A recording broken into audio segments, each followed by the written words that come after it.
O nosso segundo problema aí de otimização no nosso TP9 é um problema não linear.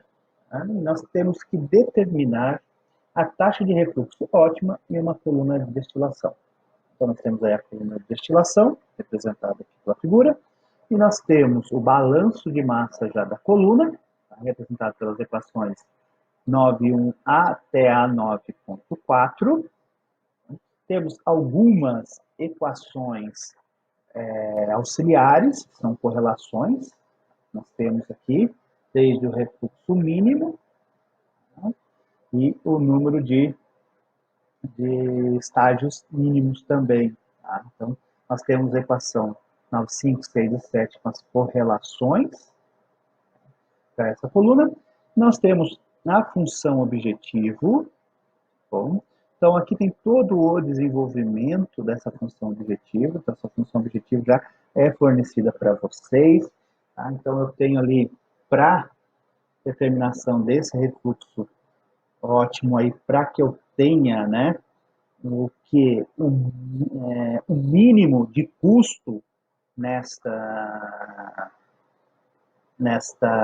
coluna de destilação, neste processo, tá? Então é isso. Então a minha função objetiva aqui, ela está dando um custo de operação para esta coluna.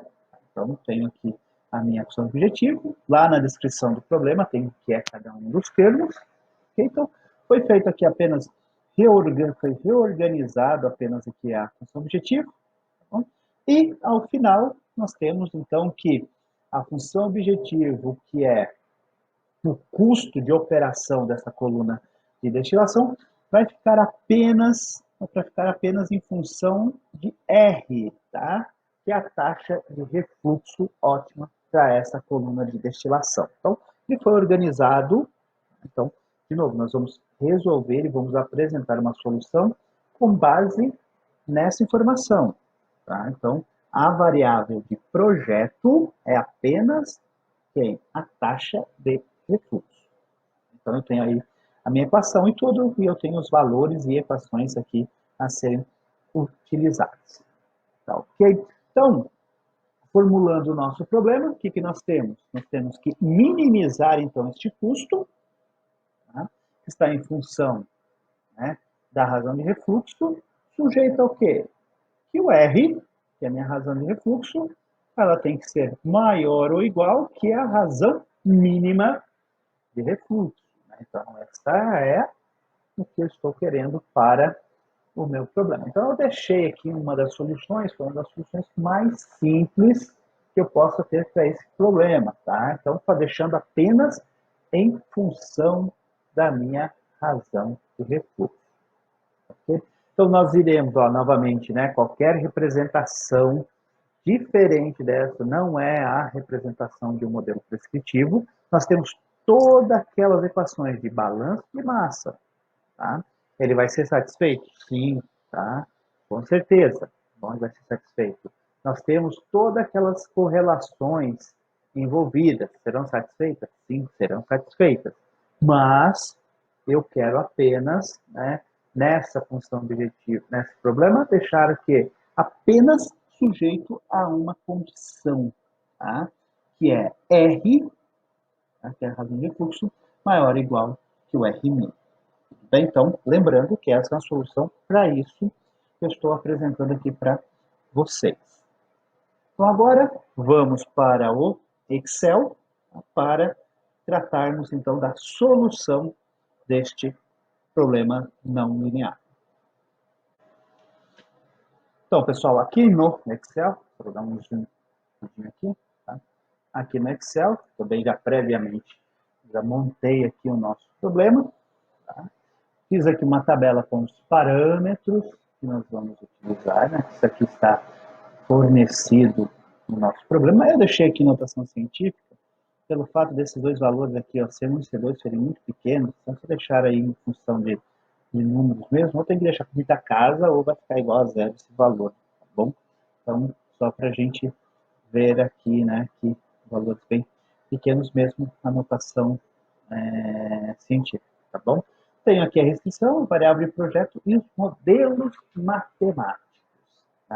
Viu? Então, Com certeza isso vai ser levado em consideração, mas uma forma mais simples para a resolução, tá, é deixarmos apenas a variável R, que é o refluxo, como variável de projeto, e eu vou calculando separadamente todas essas minhas equações.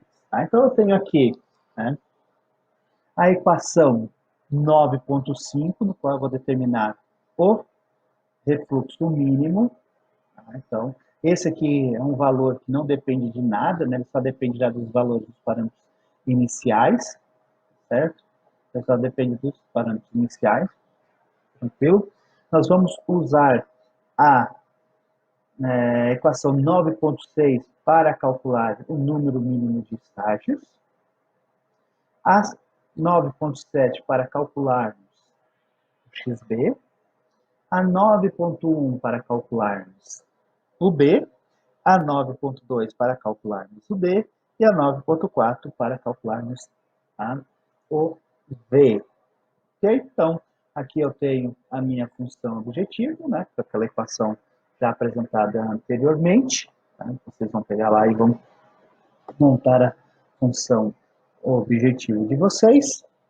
A restrição, então, o que eu tenho como restrição? Que o R, minha variável do projeto, ela tem que ser maior ou igual que o R mínimo. Tá? O R mínimo.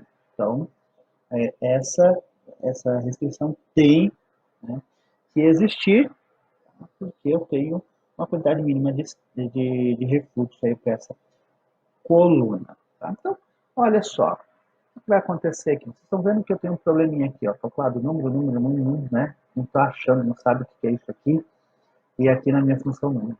Se formos aqui para a solução, estou só mostrando a solução, né? Vou definir aqui a minha função objetivo, preciso minimizar este custo, alterando então a minha variável de projeto, que é o R, sujeito à minha restrição, uma única restrição, e um problema não linear. Então, se mandarmos resolver isso aqui, ó, o solver encontrou um valor de erro na célula do objetivo e em uma célula de restrição, né? Ou em uma célula de restrição. Então, na verdade, é um erro aqui na função objetivo, porque está dando um número aqui que, quer dizer, não tem um cálculo. Isso aqui, quando eu tenho essa informação, ele diz que isso não é um número, não tem um número aqui. Por quê, pessoal? Tá? Os problemas não lineares, eles dependem muito de condições iniciais para a solução. E, neste caso aqui, ainda tem um outro agravante. Veja, como eu tenho um valor mínimo para o RM, se este valor, eu tenho que usar um chute inicial, então, compatível com isso. Tá? Por quê? Porque se eu tenho, veja bem, se eu tenho um valor que é abaixo desse valor RM aqui, vai dar problema nesses cálculos. Tá? Se vocês olharem lá as equações, né? Às vezes eu tenho R menos RM, logaritmo, então vai dar um logaritmo de um número negativo, que não existe. Tá? Então, eu posso ter problema, principalmente problema com isso, né? Porque eu vou ter lá um R0 menos o RM, que é 11,2, nesse caso aqui, já deu um número negativo e eu tenho ali um LM do número negativo no cálculo, por exemplo, do número mínimo de estágios, tá? E já vai aparecer esse probleminha aí, que não é um número, né? Então, o que nós temos que fazer? Nós temos que colocar um valor aqui inicial para o R, tá? Para que eu não tenha este problema na minha solução. Então, o que nós vamos colocar aqui? Se o R mínimo é 11,2, então vamos colocar 11,2. Aí, ó, já corrigiu. Então, se eu colocar 11, ó, continua com problema. Tá vendo? Ó? Vai continuar com problema. Se eu colocar 11,1, continua com problema. 11,2, né? Então eu tenho ali o valor que eu consigo, já não tenho problemas aí com não número, né? LN do número negativo, que é o caso aqui dessa solução. Então, partindo aí do 11,2, do mínimo que eu tenho, tá? Nós iremos então para a solução. Isso aqui não quer dizer que 11,2 é a solução ótima, tá? Para este problema. Eu só coloquei ali como mínimo. Tá? E nós sabemos que a taxa de refluxo ela vai ficar acima do refluxo mínimo.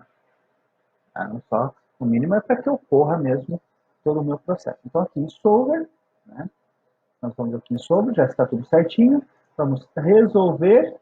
Tá? O Solver encontrou uma solução e nós temos, então, como, né, como R mínimo para este problema, né, 17,27.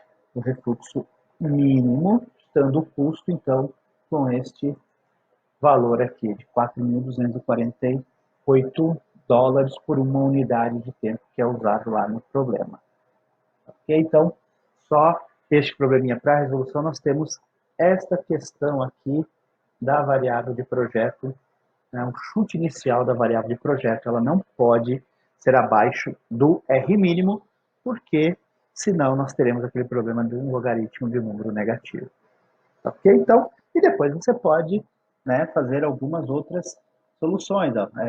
Mude aqui, né, o F, que está falando, mude a vazão aqui e mande resolver para ver o que vai acontecer, né, para ver o que acontece, e assim por diante, resolvendo algumas questões lá do TP.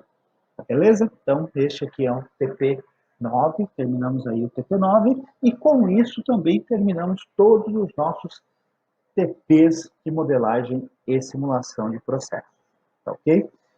Agradeço a todos pela atenção e a compreensão que tiveram durante esse semestre aí para a disciplina de laboratório de modelagem e simulação. Ok? Abraço para todos.